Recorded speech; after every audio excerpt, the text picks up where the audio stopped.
Something's wrong with that kid. His head don't work, it never did. You better not cross his path. He's a chain-smoking alcoholic sociopath.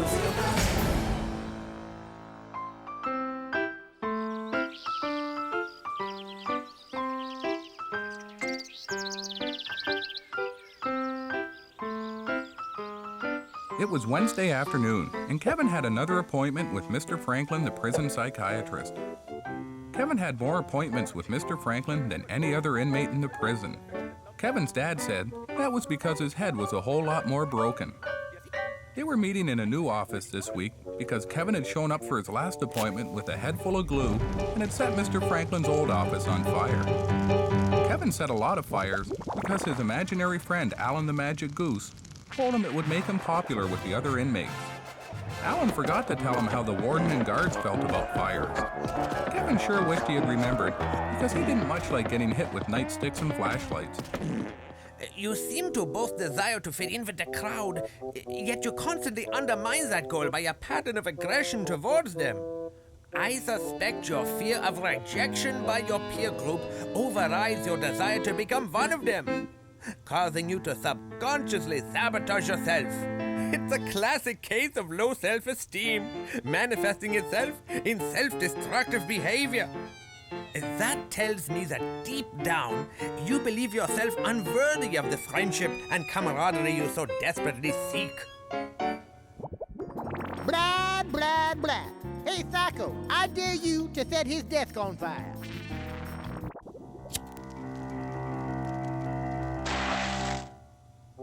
Remember our little talk, Kevin? Setting fires is a wrong thing to do. A wrong thing. Now, having just read Sally Jesse Raphael's new book, Finding the Rainbow Within, I've decided that you would benefit from group therapy.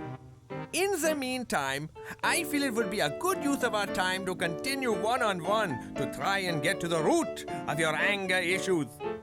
The drapes, Kevin, the drapes. Wrong thing, Kevin! Wrong thing!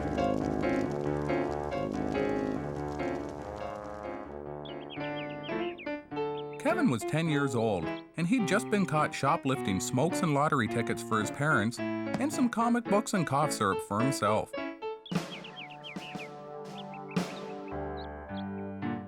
It was the 24th time Kevin had been arrested. Kevin's mom and dad weren't too happy because that meant they were going to have to do without smokes until their next child support check came through. Given the lengthy record of the defendant and his refusal to express remorse, the prosecution requests that Your Honor impose the maximum penalties allowed under the law. Before I sentence you, Kevin, is there anything you wish to say to this court? Tell him his wife was the worst hooker you ever paid for, and you want your money back. The judge was pretty angry at Kevin for calling his wife a prostitute. Kevin's mom thought it was really funny though, and she laughed so hard that she started to hyperventilate and passed out and banged her head on a chair.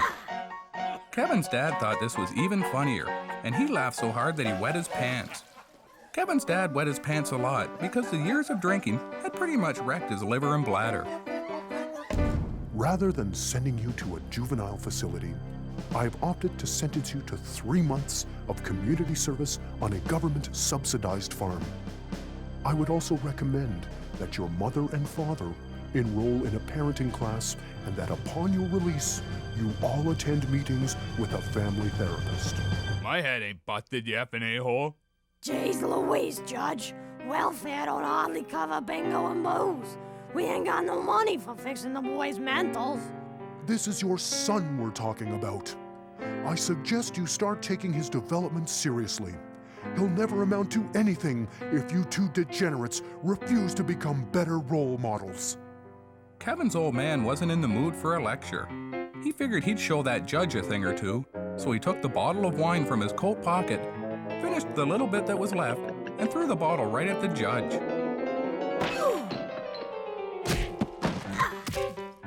Ah, Jesus.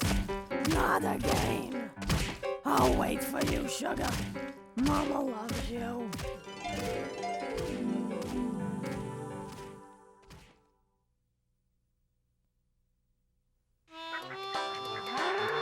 Kevin had never been on a farm before, and he was pretty excited.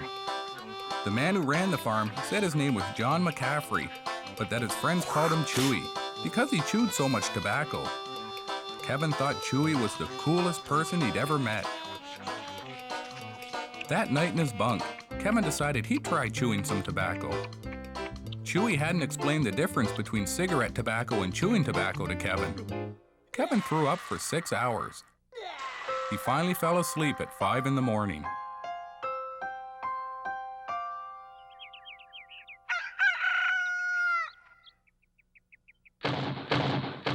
Wake up, Spencer! There's chores need doing, and you're the one what's doing them. Kevin didn't much like the thought of getting up. He wasn't used to waking up early because his parents didn't have jobs and usually slept until noon, and because they'd pawned the alarm clock for money to bet at the track.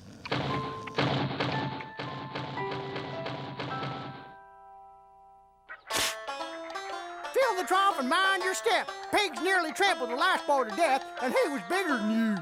When you're done that, go fill this basket with eggs from the chicken barn. And don't break none, because that's your breakfast. That and a bowl of hot milk straight out of that cow's dirty tits. I'm going to be on the chair on the porch having a chew.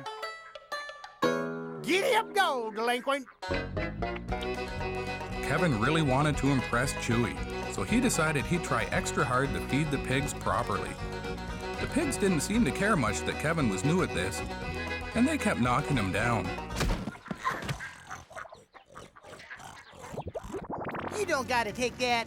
Show them pigs who's boss. Hit a pig, boy. Hit a pig. Kevin was pretty sure hitting one of the pigs wouldn't go over too well with Chewy. So he figured he'd bide his time and take it out on the chickens when he was in the barn and Chewy couldn't see him.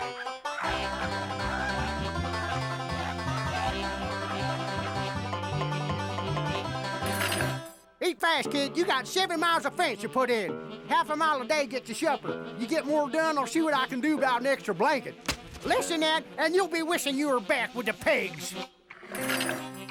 Kevin was itching to crank Chewy a real sweet one in the stomach, but because Chewy would likely clean his clock if he did, Kevin figured he'd wait until Chewy was asleep before he learned him a good one.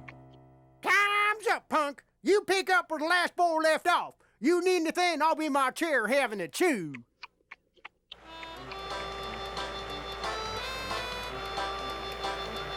Kevin had never built a fence before, but he had a pretty good idea how they went together because he'd spent so much time in cages and juvenile detention centers. The first hole he dug wasn't deep enough, and the fence post kept falling over. Kevin wasn't sure what to do. Then he remembered something his father had taught him. Government will pay you for not working, so screw it. So Kevin quit and decided to kick back and have a smoke and get good and drilled on the cough syrup he'd snuck along to help pass the time. Let the good times roll, baby.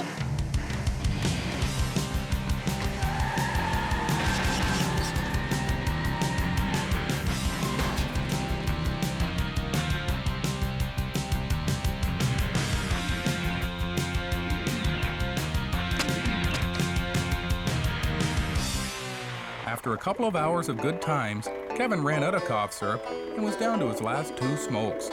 He had another pack back at the house, but he wasn't too keen on seeing Chewy. Farming's for jerks anyway. Let you and me steal the tractor and get some booze and go. Nice shooting, Tex. Kevin was pretty sure you weren't allowed to drive a tractor in the city, and even if you were, he'd still be too young to do it anyway. But then if he was the kind of kid that paid attention to rules and laws, he wouldn't be there in the first place. So Kevin figured, what the hell? Driving a tractor in the city was a lot harder because there were a lot more things to hit, like drugstores, for instance. Kevin figured since he was there anyway, he might just as well help himself to more cough syrup. Kevin took a little too long helping himself and drank a little too much while he was doing it. The judge wasn't too happy about seeing Kevin back in court so soon. He was even less happy when Kevin waved hello. Kevin was sentenced to 8 months in a juvenile detention center, which was okay by him because he figured it would be a hell of a lot easier than digging a bunch of holes for fence posts.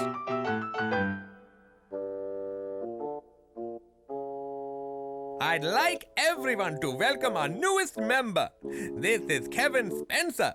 Kevin, this is Willie Brown, and, well, I guess you know the rest of them, being family and all.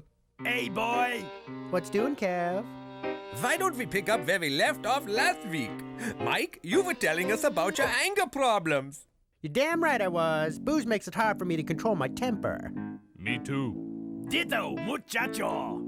Yeah, but my temper's way worse than yours. That's crap, you moron. Ain't none of you got nothing on me when it comes to temper. The hell I don't, arsehole. You want a piece of me, you greasy bastard? Yes, Phil, I did say it was good to vent your anger. However, there's a right way to vent your anger and a wrong way to vent your anger. How about instead of discussing issues of anger, we instead focus on ways in which to control anger? Kevin, perhaps you'd like to speak on your... Public speaking made Kevin nervous, but because he didn't want all his relatives to think he was chicken, Kevin decided to tell them about the first time he underwent court-ordered shock treatment.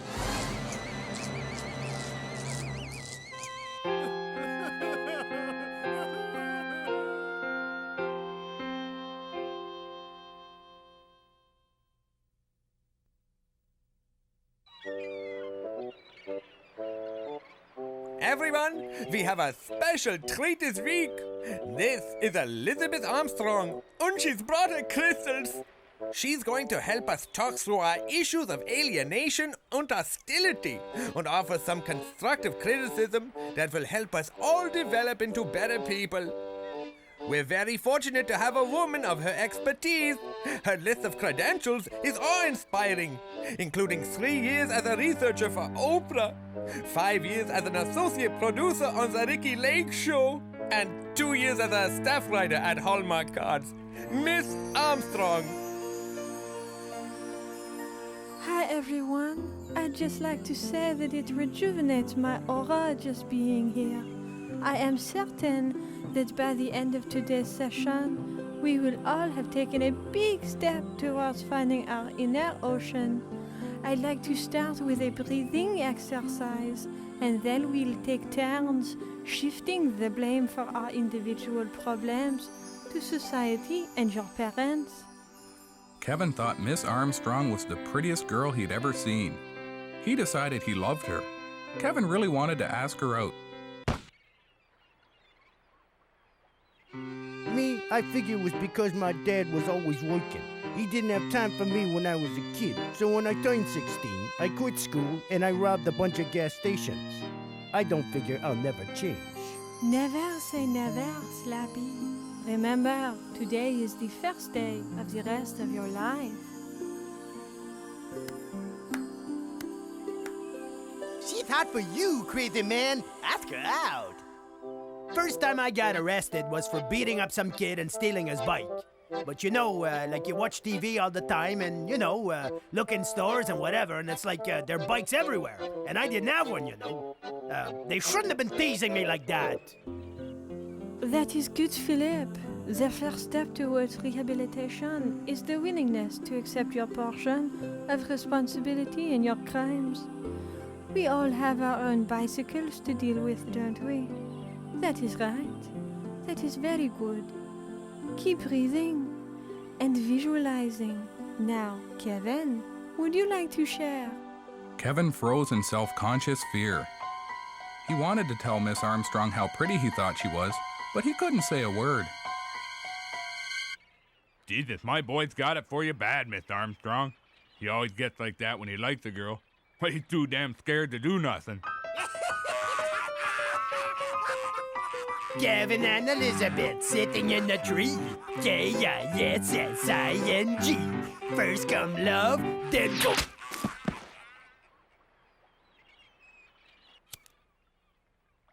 Bravo! Now ask her out, lunatic. Perhaps that will be enough for today. God! Guards! Guards! Kevin took a deep breath. He figured this was the only chance he would ever have. So before the guards took him away, Kevin asked Miss Armstrong if she would marry him. The guards burst out laughing, and so did Miss Armstrong. Even if I was stupid enough to date a convict, it sure as hell would not be you.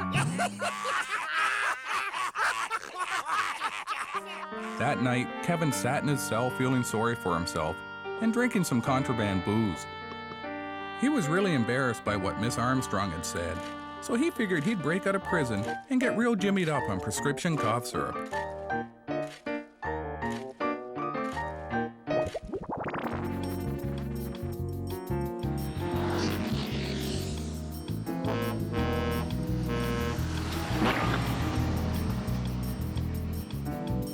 Kevin, I'm curious about your allegiance to your imaginary friend Allen.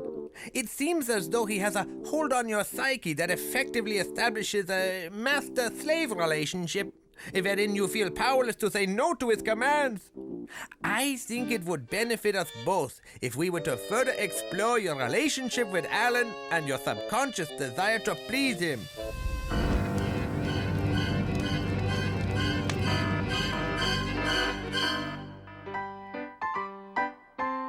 Kevin was released from the Juvenile Detention Center 2 months early and ordered to perform 1,200 hours of community service by working as a greeter for a department store. It was the first job Kevin had ever had, and he was really nervous.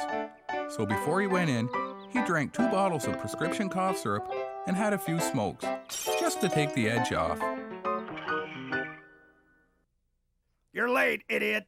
If it happens again, you'll find your sorry ass back in the joint quicker than you can say Jim Dandy.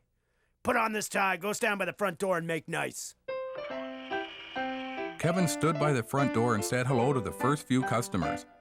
He really wanted to do a good job, but not as much as he really wanted to get some more cough syrup. Kevin figured it was about time for his break anyway, so he decided to wander around the store and maybe steal some things he liked. You might want to think about a blazer to go with that top and, a television set.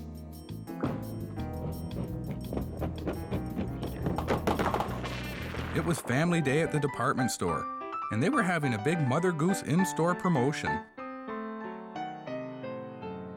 Idiot kids climbing all over me. You're the one who drank yourself out of the children's party circuit, so quit your bitching! Look, it's hotter than Hades in this frickin' thing. I spent damn near my whole break trying to take a leak. You should try walking a mile in these shoes.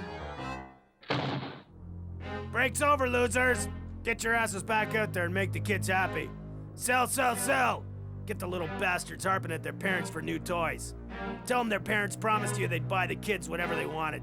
If that don't work, tell them you're dying and you need the money for a life-saving operation. Tears equal sales. Giddy up, go! Kevin was hiding behind a rack of clothes having a smoke when the man dressed as Mother Goose came out of the back room. Maybe it was just the cough syrup talking, but when Kevin saw the man putting his goose head back on, he got real scared. Kevin figured the man was evil and had taken over Allen's soul. Kevin didn't much like the thought of somebody taking over Allen's soul and living inside his body, so he figured he'd straighten things out right quick. Hey kids, look at all these neat toys. I sure wish I could play with them forever, but that probably won't happen because I have necrotizing fasciitis and I'm gonna die unless I sell enough of them to afford medical help. You don't want the big fun goose to die, do you? Kevin waited until the goose had his back turned to him and was talking to all the kids. Then he snuck up behind him really quickly and smacked him a real sweet one in the back of the head with an arm he'd taken off a mannequin. The goose never saw it coming, and his head came right off. All the kids screamed. Kevin figured this was because they all realized an evil man had taken over Allen's soul. Kevin was wrong. All the kids were screaming because they weren't used to seeing their favorite storybook characters violently assaulted. The police came and took Kevin away and put him back in the Juvenile Detention Center. Kevin wasn't too happy about being back in juvie, but he figured it was all worth it in the long run, because he'd saved his friend Allen the Magic Goose.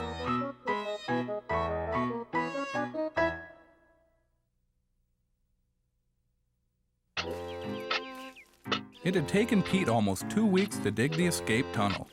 It would have gone faster if Kevin had helped, but Kevin didn't much like the thought of working. And besides, he thought, because Pete was crazy and thought that Kevin was Jesus Christ, he pretty much did everything he was told to anyway. I was thinking, you being omnipresent and all, isn't it kind of meaningless them locking you up? Kevin didn't know what omnipresent meant, so instead of answering the question, Kevin threatened to send Pete to hell if he didn't shut up and dig faster. That always got Pete to work harder.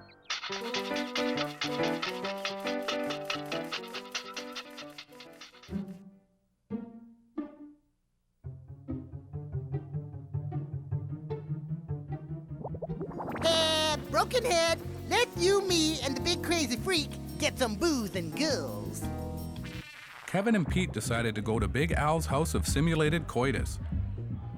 Kevin knew how to get there because his dad used to make him drive him there all the time because he'd lost his driver's license after his 14th driving while impaired charge. Ah, jeez, look at that. She ain't got no rhythm. You call that stripping? Kevin had forgotten that one of Pete's personalities was an 18-year-old stripper named Brandy Love. Pete jumped up on the stage and scared the other girl away. Then Pete started to dance and take his clothes off.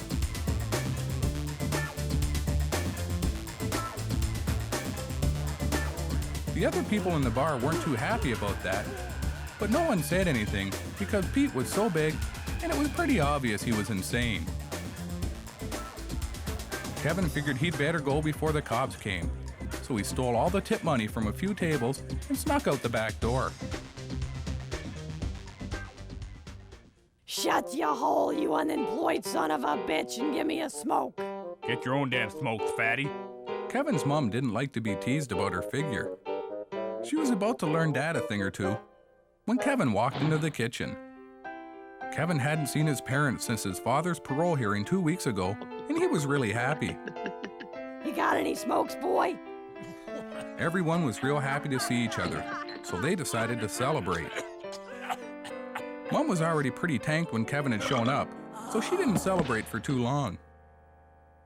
That night, while his parents were sleeping, Kevin figured he'd help himself to some of the old man's booze. The next morning, while Kevin's dad was fixing breakfast, he found out that Kevin had stolen his booze. The old man was really cheesed off, so he phoned the cops and turned Kevin in.